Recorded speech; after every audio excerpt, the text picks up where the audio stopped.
Hello and welcome to civil student. हम UPPSC mains के previous year के question solve करा रहे हैं। ऑलरेडी इस सीरीज में हम 3 क्वेश्चन सॉल्व करा चुके हैं। ये चौथा वीडियो है और हम इसमें यूपीएससी मेंस 2020 का जीएस 2 पेपर का चौथा क्वेश्चन सॉल्व करेंगे। तो आइए शुरू करते हैं अपने वीडियो को। तो यहाँ पर हम मॉडल आंसर प्रोवाइड कराएंगे और इसको आपको रटने के सेंस में नहीं देखना है। हमारे आंसर को आपको सीखना है कि किस तरीके से क्या क्या हमें बारीकियां समझनी चाहिए। जो डायरेक्टिव वर्ड क्वेश्चन में आते हैं उनको किस तरीके से डील करना चाहिए, कितने वर्ड्स में उसको समेटना चाहिए, वर्ड लिमिट का ध्यान रखना किस तरीके से जरूरी होता है, वो सब चीजें हमें वो बारीकियां यहाँ से समझनी है। आपको कंटेंट को एज सच रटना नहीं है, आपको इन चीजों को समझना है।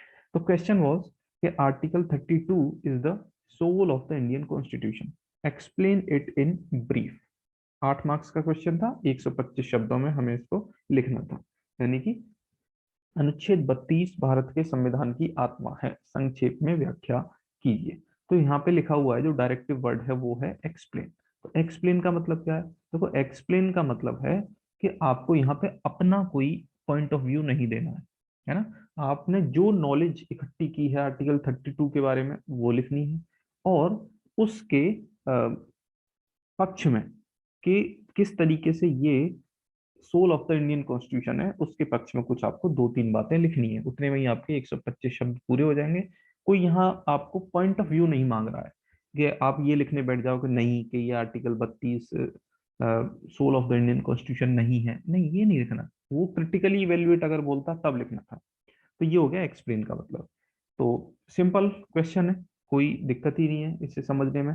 और कहाँ से ये पूछा गया होगा वो हम एक बार को चेक कर लेते हैं कि सिलेबस के किस पार्ट से ये क्वेश्चन लिया गया है। So let's see. तो इस सेक्शन में हम सिलेबस देखते हैं।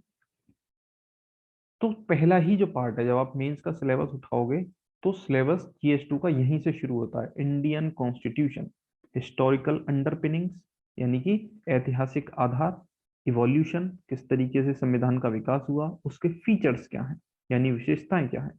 तो आप इस वाले सेक्शन में से इसको मान सकते हैं कि आर्टिकल 32 इस सेक्शन में से उठाया गया है कि इंडियन कॉन्स्टिट्यूशन का फीचर।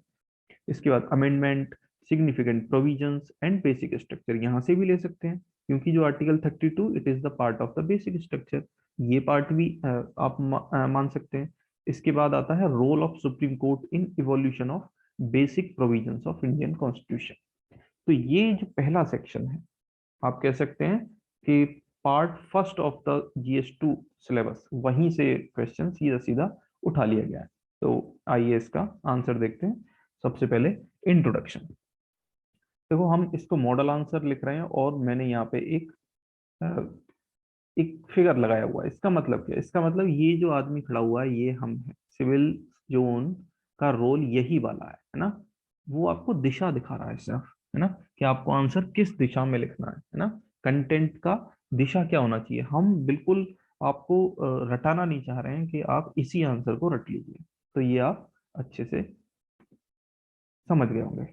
तो इंट्रोडक्शन क्या है? Article 32 provides the right to constitutional remedies. ये बड़ा इंपॉर्टेंट शब्द है, ये लिखना ही लिखना पड़ेगा आपको, है ना। Article 32 provides the right to constitutional remedies, which means that a person has right to move to Supreme Court and also High Courts for getting his fundamental rights protected। तो यहाँ इंट्रोडक्शन में ही आपने आर्टिकल 32 के बारे में लिख दिया कि आखिर में अनुच्छेद 32 है क्या, काम क्या करता है। सिंपल, ये कॉन्स्टिट्यूशनल रेमेडी प्रोवाइड कराता है। यदि आपको कोई समस्या है, मुझे कोई समस्या है, तो मैं सीधे सीधे हाई कोर्ट या सुप्रीम कोर्ट में अप्रोच कर सकता हूँ अपने फंडामेंटल राइट्स को प्रोटेक्ट कराने के लिए, है ना। ये यहाँ लिखना होगा आपको, ये फंडामेंटल राइट। क्यों? क्योंकि फंडामेंटल राइट का अगर आपके का हनन हो रहा है, तभी आप डायरेक्टली सुप्रीम कोर्ट या हाई कोर्ट में जा सकते हैं आर्टिकल 32 के तहत। तो ये जो सबसे इंपॉर्टेंट चीज है वो सीधे आप इंट्रोडक्शन में उसको लिख दीजिए, है ना। अब आगे बढ़ते हैं, हम एक इंटरकनेक्टिंग लाइन लिखते हैं। वो क्या है? Article 32 is called as soul of the constitution due to following reasons. यही तो क्वेश्चन की डिमांड है। इंट्रोडक्शन तो बस एक कहना चाहिए कि आंसर को अच्छा बनाने का तरीका है यहाँ पे।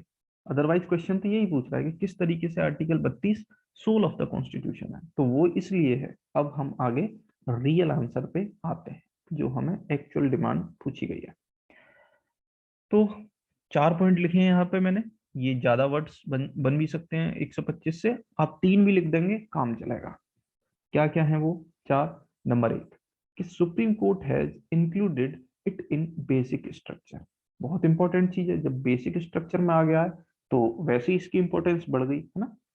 Number 2, article 32 makes the Supreme court the defender and guarantor of the fundamental rights. जो सुप्रीम कोर्ट का सबसे महत्वपूर्ण काम है कि वो हमारे फंडामेंटल राइट को डिफेंड करता है और सिटीजन्स को गारंटी प्रोवाइड कराता है, वो भी वो सारी पावर आर्टिकल 32 से ही मिली हुई है।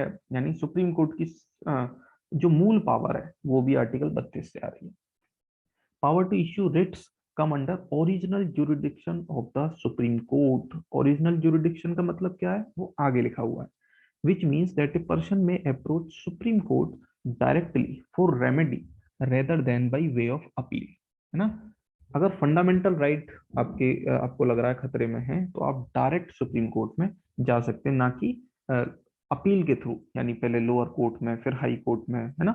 इस तरीके से नहीं, आप डायरेक्ट भी अप्रोच कर सकते हैं, यही है original jurisdiction.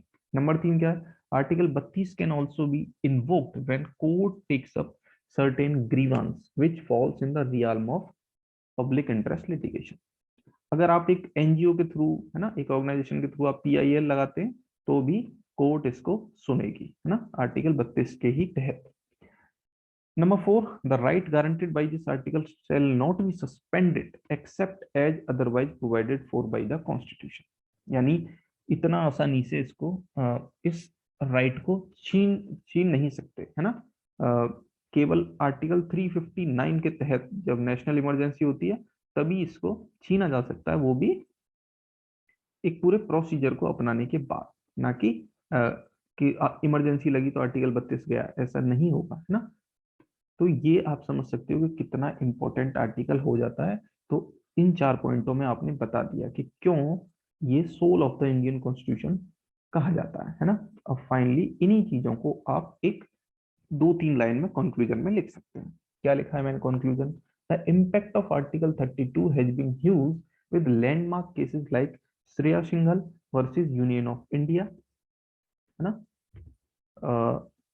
where Supreme Court struck down Section 66A of the IT Act 2000।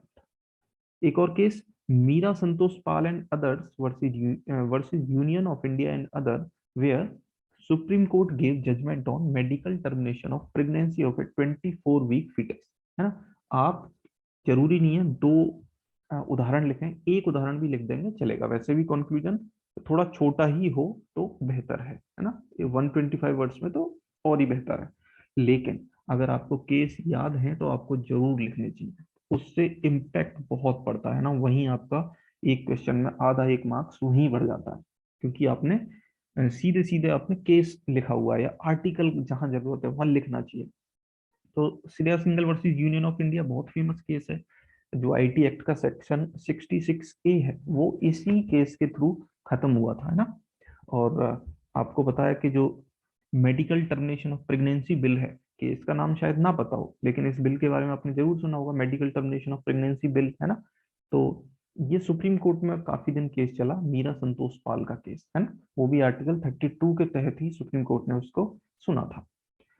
Last में, it shows that article 32 is the pillar on which part 3 of our constitution rests, यानी कि fundamental rights, part 3 यानी fundamental rights of our constitution rest, and thus it becomes the soul of the constitution। तो ये था पूरा answer. With in word limit में आप इसको आराम से, अगर थोड़ा बहुत 1-2 पॉइंट आप बॉडी में कम कर लें, 1 पॉइंट कंक्लूजन को 1 लाइन कम कर लें, तो आपका 125 में ये समाप्त हो जाए। तो आई होप आपको वीडियो अच्छा लगा होगा, आपको समझ आया होगा क्वेश्चन को कैसे डील करना है। Thank you very much.